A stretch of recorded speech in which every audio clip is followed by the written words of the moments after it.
এটা তো গুলশানের রাস্তার ফুটপাত, আপনারা ফুটপাতটা দখল করে আসছেন কি জন্য? মানে এটা দখল করছেন কি জন্য একটু বলবেন? আমরা কাজ করি আরো মনে করেন 50 বছর আগে না, থেকে। আপনি ধরেন 100 বছর আগে থেকে করেন, কিন্তু এখানে ফুটপাত দখল করা পুরো ঢাকা থেকে সবাইকে উঠাই দিছে, এটা জানেন?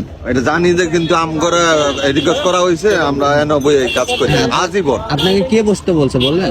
মার্কেটের চেয়ারম্যান। মার্কেটের চেয়ারম্যান? কিন্তু এইটা তো মার্কেটের চেয়ারম্যানের জায়গা না। মার্কেটের চেয়ারম্যান বলছে দিকে আমরা বলছি, আমরা তো মার্কেটের সামনে আরো আরো আগের থেকে দৌড়াবো 100 বছরের। এই মার্কেটের নাম কি? এই মার্কেটের নাম কি?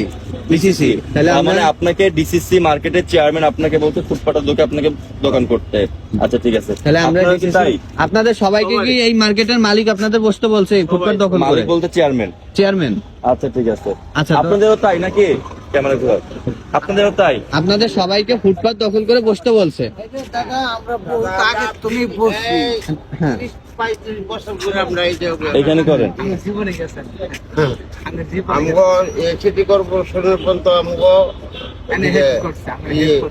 এখন পুরো ঢাকা থেকে উঠাই দিছে, এখন আপনারা শুধু আসেন। এখন এই মার্কেটের মালিক যেহেতু বলছে চেয়ারম্যান, আমরা তার সাথে কথা বলবো, তার সাথে পুলিশে কথা বলাই দিব কি জন্য তারা আপনাদের এখানে বসতে বলছে, তারপরে দেখি কি করা যায় আর কি। কিন্তু এখানে বসা দণ্ডনীয় অপরাধ, কারণ মানুষ এখান দিয়ে হেঁটে যেতে পারে না, রাস্তার ভিতর দিয়ে হেঁটে যায়, যানবাহনের চলতে অসুবিধা হয়।